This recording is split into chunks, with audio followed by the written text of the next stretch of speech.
Hello student, हमारी जो test series चलती है यूट्यूब पर उसका अगला प्रश्न पत्र है। इसमें हमने जीएस के महत्वपूर्ण प्रश्नों को सम्मिलित किया है जो विभिन्न प्रतियोगी परीक्षाओं में आपके बहुत काम आ सकते हैं। बहुत ही इंपॉर्टेंट क्वेश्चन है, बार बार पूछे जाते हैं। तो इनमें आपका जीएस के जितने भी आपके पार्ट होते हैं उन सभी को सम्मिलित करने का प्रयास किया गया है। तो इसको मैं एक्सप्लेन कर दे रहा हूँ। बाकी इसकी जो पीडीएफ है वो आप हमारे टेलीग्राम चैनल संजय देव क्लासेस करके जो है उससे प्राप्त कर सकते हैं।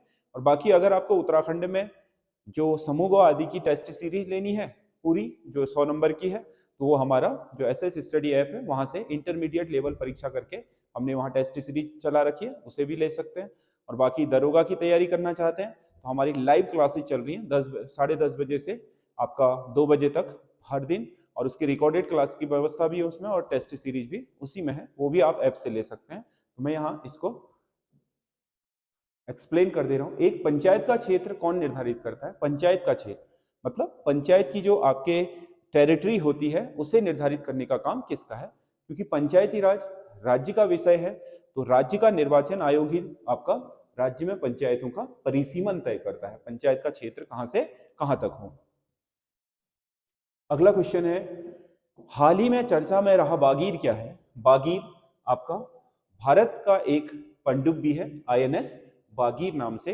ये आपका बहुत महत्वपूर्ण आधुनिक जो श्रृंखला की पनडुब्बियां हैं उनमें से एक है, जिसे हाल ही में भारत सरकार ने आपका जलावतरण किया है, जिसका मतलब जिसे आपका जल में उतारा गया है।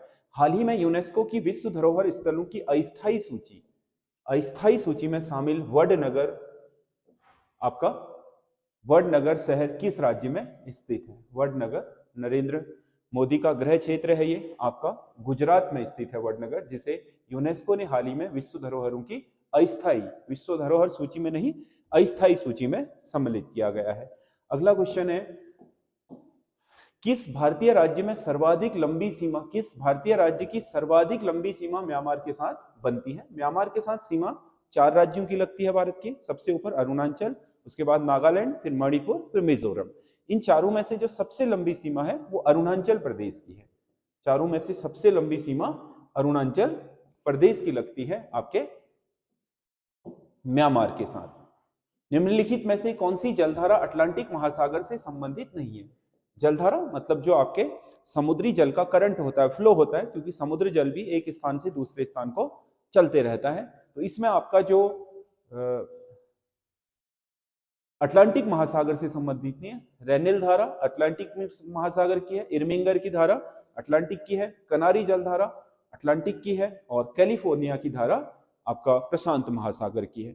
इनमें ठंडी और गर्मी भी पूछी जाती है। देखिए, जो जलधाराएं भूमध्य रेखा से आपके ध्रुवों की ओर जाती हैं वो गर्म होती हैं, जो ध्रुवों से आती हैं वो ठंडी होती हैं, क्योंकि एक्चुअल में समुद्र का पानी भी भूमध्य रेखा में सबसे ज्यादा गर्म होता है।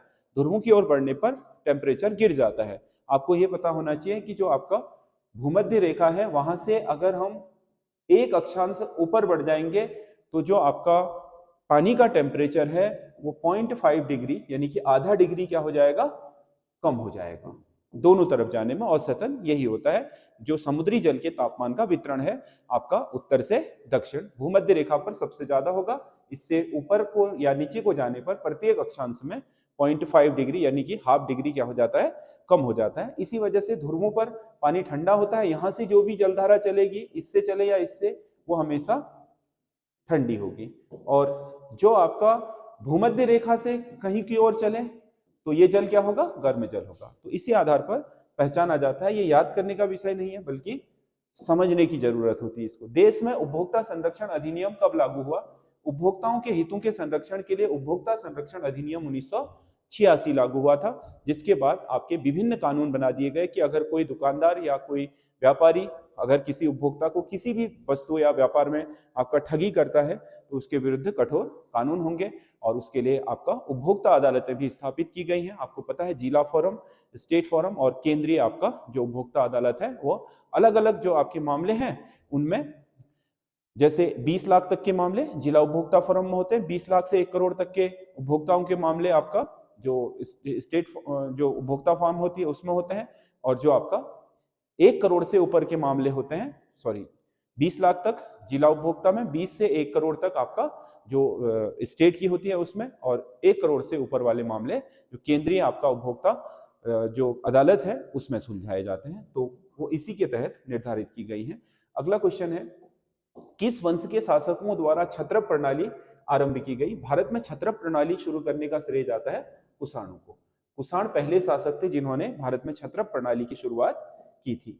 अगला क्वेश्चन है, भारत का कौन सा तटीय क्षेत्र ज्वारीय ऊर्जा संयंत्र लगाने के लिए सर्वाधिक उपयुक्त है? ज्वारीय ऊर्जा संयंत्र मतलब ऐसे संयंत्र जो समुद्र के लहरों के द्वारा टरबाइनों को चला करके बिजली पैदा करते हैं, उन्हें हम ज्वारीय ऊर्जा संयंत्र बोलते हैं, या टाइड एनर्जी जो आपका संयंत्र हैं उनके नाम से जानते हैं।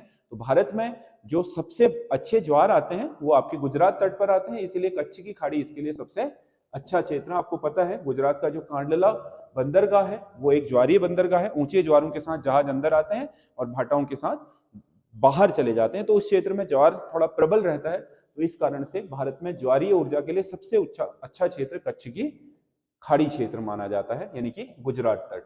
अगला, संसदीय प्रणाली वाली सरकार को इनमें से क्या कहा जाता है? संसदीय प्रणाली वाली सरकार को उत्तरदायी सरकार के नाम से जाना जाता है। उत्तरदायी सरकार बोलते हैं संसदीय प्रणाली वाली सरकार को, क्योंकि इसमें आपका संसद में जो भी आपका मंत्री होता है सरकार का, वो अपने कार्यों के लिए, जो उसकी मंत्री परिषद होती है वो अपने कार्यों के लिए संसद के प्रति, यानी कि लोकसभा जिस सभा से उसको चुना गया है उसके प्रति उत्तरदायी होती है। यानी कि संसदीय विधान जिसे बोलते हैं, जिसमें आपका पहले संसद में सदस्य चुने जाते हैं, उन्हीं सदस्यों में से फिर सरकार चुनी जाती है, यानी कि मंत्री परिषद चुनी जाती है। तो संसदीय प्रणाली वाली सरकार में आपका उत्तरदायी शासन इसीलिए कहा जाता है क्योंकि पूरी कार्यपालिका जो होती है वो आपके अपने कार्यों के लिए, यानी कि जो मंत्री परिषद होती है अपने कार्यों के लिए संसद के प्रति उत्तरदायी होती है। बाजार में पूर्ण प्रतियोगिता की आवश्यक शर्तों में से एक है। पूर्ण प्रतियोगिता कब होती है? जब एक जैसा सामान एक से अधिक दुकानदार बेचें, तब पूर्ण प्रतियोगिता होगी। अलग अलग सामान बेचेंगे तो अपने मनमाने रेट लेंगे, प्रतियोगिता कहां से होगी? कंपटीशन तब होगा जब एक जैसा सामान बहुत सारी दुकानों में मिल रहा हो, तब उनमें अपना अपना सामान बेचने के लिए क्या होगी? प्रतियोगिता शुरू होगी, यानी कि कंपटीशन होगा, यानी कि वो लोग एक दूसरे से कम भाव पर बेचना शुरू कर देंगे। तो उसी को पूर्ण प्रतियोगिता कहते हैं। किसी एक समय में एक जैसे उत्पादों के अलग अलग मूल्य, किसी एक समय में एक जैसे उत्पादों के लिए समान मूल्य, एक जैसे उत्पादों के लिए क्या हो? समान मूल्य हो, ठीक है, तो उसे हम पूर्ण प्रतियोगिता बोलते हैं। यहां पर से फिर आपका प्रतिस्पर्धा शुरू होती है किसी भी बाजार में। अगला क्वेश्चन है, अप्रत्यक्ष कर से आशय है। अप्रत्यक्ष कर ऐसा कर जो सरकार और कर देने वाले के बीच में सीधा संबंध ना रखता हो।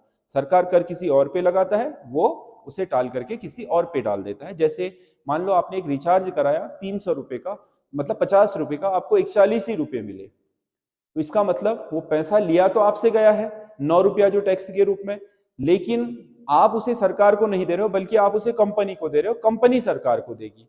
इसका मतलब क्या है? सरकार और आपके बीच, कर लगाने वाले और कर देने के वाले बीच में एक और भी कंपनी है, इसीलिए सरकार का करदाता से प्रत्यक्ष संबंध नहीं होता है, इसीलिए उसे अप्रत्यक्ष कर बोलते हैं। जैसे आयकर है, आप पर लगाया जाएगा, आपकी इनकम पर लगाया जाएगा और आपसे ही वसूला जाएगा, बीच में कोई दूसरा नहीं होगा, सरकार सीधे आपकी जेब से ले लेगी उसे बोलते हैं प्रत्यक्ष कर। तो अप्रत्यक्ष कर में करदाता और सरकार के बीच कोई सीधा संबंध नहीं होता, जबकि प्रत्यक्ष कर में सरकार और करदाता सीधे जुड़े होते हैं, बीच में कोई किसी के कर को टाल नहीं सकता है।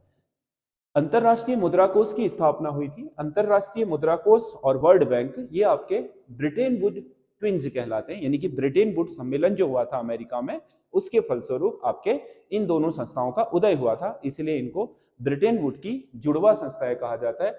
IMF को भी, अंतरराष्ट्रीय मुद्रा कोष और आपका वर्ल्ड बैंक को।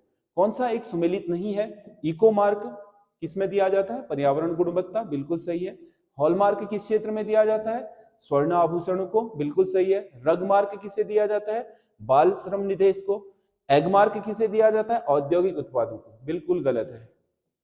कृषि उत्पादों को एग मार्क दिया था। एग मतलब एग्रीकल्चर से बना है, ठीक है, कृषि उत्पाद। तो इसका सही आंसर ये होगा। राजस्व घाटे की अपेक्षा राजकोषीय घाटा सदैव रहेगा। राजस्व घाटे से राजकोषीय घाटा हमेशा अधिक होता है। राजकोषीय घाटा बड़ा होता है, राजस्व घाटा छोटा होता है। राजस्व घाटा मतलब आपके पास 100 रुपए थे, आपने 110 खर्च कर दिए, तो 10 रुपए जो उधार लिए हैं उस उधारी को चुकाना राजस्व घाटा कहलाएगा। अब अगर आप उसे नहीं चुका पाए हैं तो उस 10 रुपए के ऊपर जो ब्याज लगेगा वो भी आपको देना पड़ेगा। तो जो आपने घाटा सहा था उस घाटे पर ब्याज भी इंक्लूड हो गया, और अब और नहीं करोगे तो ब्याज पर भी ब्याज पड़ेगा, तो उस घाटे को बोलते हैं राजकोषीय घाटा। सरकार का सबसे बड़ा घाटा राजकोषीय घाटा ही होता है, ये ध्यान में रखिएगा। इसीलिए राजकोषीय घाटा सब घाटों से अधिक होगा। अगर सरकार कोई भी घाटा लेती है तो उसमें राजकोषीय घाटा सबसे अधिक होगा सरकार के घाटों में। अगला क्वेश्चन है, वर्ल्ड इकोनॉमिक आउटलुक रिपोर्ट किस संस्था द्वारा प्रकाशित की जाती है? वर्ल्ड इकोनॉमिक आउटलुक प्रकाशित करती है कौन? आईएमएफ। विश्व की जो आर्थिकी का जो पूरा परिदृश्य है उस पर एक रिपोर्ट जारी करती है हर साल, वो आईएमएफ करती है कि किस देश की आपकी जो विकास दर है कितनी रहेगी, दुनिया की विकास दर कितनी रहेंगी, क्या क्या चीजें आपके दिक्कतें आएंगी साल भर में। तो उन आर्थिक चीजों पर एक आर्थिक सर्वेक्षण होता है और उसी पर अपनी रिपोर्ट जारी की जाती है आईएमएफ द्वारा। भारत में कृषि वित्त का स्रोत है सहकारी समितियां, बिल्कुल है, कृषि ऋण देती हैं। व्यापारिक बैंक भी केसीसी बनाते हैं, क्षेत्रीय ग्रामीण बैंक ये भी कृषि ऋण देते हैं। तो उपयुक्त सभी कृषि वित्त मतलब कृषि के लिए साख क्रेडिट यानी कि पैसा उपलब्ध कराने वाली संस्थाएं, वो केसीसी के माध्यम से कराए, डायरेक्ट कराए, ये सभी आपके क्या हैं? कृषि वित्त उपलब्ध कराने वाली संस्थाएं। स्वामीनाथन समिति का संबंध है। स्वामीनाथन समिति बनाई गई थी किसके लिए? आपके जनसंख्या नीति के लिए। भारत में जनसंख्या के लिए जो आपके जनसंख्या नीति 2000 है उसको स्वामीनाथन समिति की सिफारिशों के आधार पर ही आपका उस जनसंख्या नीति को बनाया गया था। वर्तमान में भारत में सर्वाधिक विदेशी निवेश एफडीआई फॉरेन डायरेक्ट इन्वेस्टमेंट प्राप्त हो रहा है। तो पहले तो मॉरिशस से हो रहा था, लेकिन मॉरिशस में बहुत सारे आपके जो मनी लॉन्ड्रिंग के केस हो रहे थे उनमें मॉरिशस को टारगेट किया जा रहा था। तो अब भारत में सबसे ज्यादा जो आपका एफडीआई आता है वो सिंगापुर के थ्रू आता है। अगला क्वेश्चन है, मतलब हर वर्ष इसमें चेंजेस होते रहते हैं, पिछला जो वित्तीय वर्ष था उसमें सिंगापुर से आया था। भारत में स्वतंत्रता संग्राम के दौरान हमारी जनजाति के पिता उपनाम से जाना गया।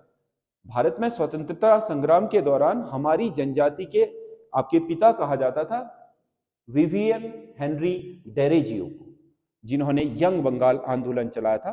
भारत में आपके लोगों में जो आधुनिकता है उसके प्रसार के लिए, रूढ़िवादियों के समापन के लिए और युवा शक्ति को सही दिशा में बढ़ाने के लिए यंग बंगाल आंदोलन विवियन डेरेजियो द्वारा चलाया गया था, और इन्हीं को हमारी जाति का पिता कहा गया, विवियन हेनरी डेरेजियो। अगला क्वेश्चन है, बहुत विद्वान व्यक्ति थे, एक स्विस घड़ी बेचने के लिए भारत में आए थे, लेकिन 17 साल की उम्र में एमए कर लिया था। उसके बाद आपका भारत में बहुत लंबे समय तक आपके जो हिंदू कॉलेज था उसमें आपके शिक्षक रहे। उसके बाद आपके बहुत लंबे समय तक उन्होंने यंग बंगाल आंदोलन चलाया। केवल 32 वर्ष की आयु में संभवतः उनका निधन हो गया था इतने सारे काम करने के बाद। प्रकृति के लिए विश्वव्यापी कोष WWF यानी कि world wild life fund WWF की स्थापना किस वर्ष हुई थी? वाइल्ड लाइफ फंड स्थापित हुआ था 1961 में, ठीक है। और 1969 से इसने IUCN जो आपका अंतरराष्ट्रीय स्तर पर जो आपके प्राणियों के जो रिपोर्ट तैयार की जाती है, रेड डाटा बुक तैयार किया जाता है, IUCN आपका बाद में स्थापित हुआ था। अगला क्वेश्चन है, जलवायु और पर्यावरण अनुसंधान संस्थान कहाँ स्थित है? भारत का पर्यावरण नहीं कह रहा है, पर्यावरण अनुसंधान नहीं कह रहा है, बल्कि जलवायु और पर्यावरण कह रहा है। जलवायु और पर्यावरण अनुसंधान बेंगलुरु में है, ठीक है। अगला क्वेश्चन है, 25 जनवरी को राष्ट्रीय मतदाता दिवस मनाने की शुरुआत किस वर्ष हुई थी? राष्ट्रीय मतदाता दिवस मनाने की शुरुआत आपका 25 जनवरी को, भारत में प्रत्येक 25 जनवरी को जो मतदाता दिवस मनाया जाता है वो 2011 से मनाया जा रहा है। 2011 से मनाया जा रहा है मतदाता दिवस, ये ध्यान रखना 25 जनवरी को। इंदिरा प्रियदर्शनी पुरस्कार किस क्षेत्र में दिया जाता है? इंदिरा प्रियदर्शनी पुरस्कार भारत में पर्यावरण के क्षेत्र में उत्कृष्ट कार्य करने के लिए प्रदान किया जाने वाला पुरस्कार है, जो भारत या विदेशी किसी को भी दिया जा सकता है। जूल्स रिमेट कप किस खेल से संबंधित है? जूल्स रिमेट जो आपका ट्रॉफी है ये आपका फुटबॉल से है।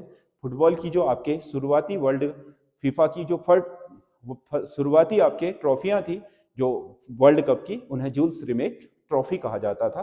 अगला क्वेश्चन है, अमजद अली खां किस वाद्य यंत्र के वादक हैं या उनको ख्याति किस क्षेत्र में प्राप्त है? तो अमजद अली खां सरोद वादक प्राप्त हैं। बहुत ही इंपॉर्टेंट क्वेश्चन है, आपको कैसे लगे आप कमेंट करके जरूर बताइएगा। और विभिन्न परीक्षाओं की तैयारी के लिए हमारे चैनल एसएस स्टडी के साथ लगातार जुड़े रहिए। धन्यवाद।